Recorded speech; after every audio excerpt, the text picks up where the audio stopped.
Assalamualaikum warahmatullahi wabarakatuh. Perkenalkan, nama saya Muhammad Braki, NIM 103241119. Nah, di sini saya akan sedikit menjelaskan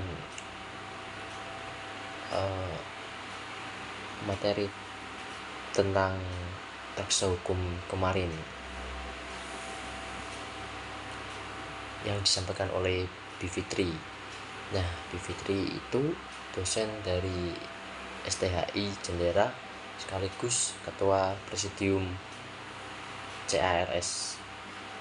Beliau menjelaskan bahwa judicial aktivisme adalah kondisi ketika pengadilan mengambil posisi aktivis, yaitu secara aktif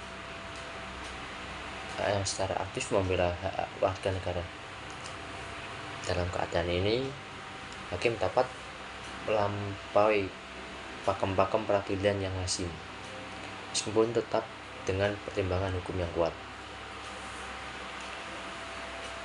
Nah, selanjutnya dijelaskan konsep responsive judicial review yang diperkenalkan oleh Rosalind Dixon. Konsep ini menggambarkan keadaan ketika pengadilan mengambil alih pengadilan menjadi lebih responsif dan efektif dibandingkan lembaga perwakilan rakyat.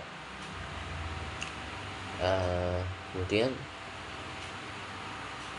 dalam konteks Indonesia ini terdapat Mahkamah Agung dan Mahkamah Konstitusi yang belakangan ini mengeluarkan beberapa putusan penting, seperti putusan tentang penghapusan ambang batas pencalonan presiden yang kemarin itu, pemisahan pemilu lokal dan nasional, perubahan aturan pasal pencemaran nama baik, putusan mengenai Undang-Undang Cipta Kerja, serta putusan terkait dana pendidikan.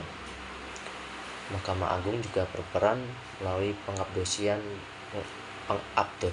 konsep anti-SLAPP dan penerbitan perma terkait penanganan kasus perempuan. Meski tidak semua putusan baik, kecenderungan dan arah peradilanlah biasanya menjadi fokus analisis. Indonesia saat ini digambarkan sebagai negara dengan demokrasi yang tinggal cangkangnya saja. Secara formal tampak demokratis, tapi isinya kosong. Hal ini sejalan dengan konsep kompetitif autoritarisme dari Levitsky dan White, serta beberapa kajian demokrasi backsliding dan autokratik legalisme. Dua situasi utama yang muncul ialah terputusnya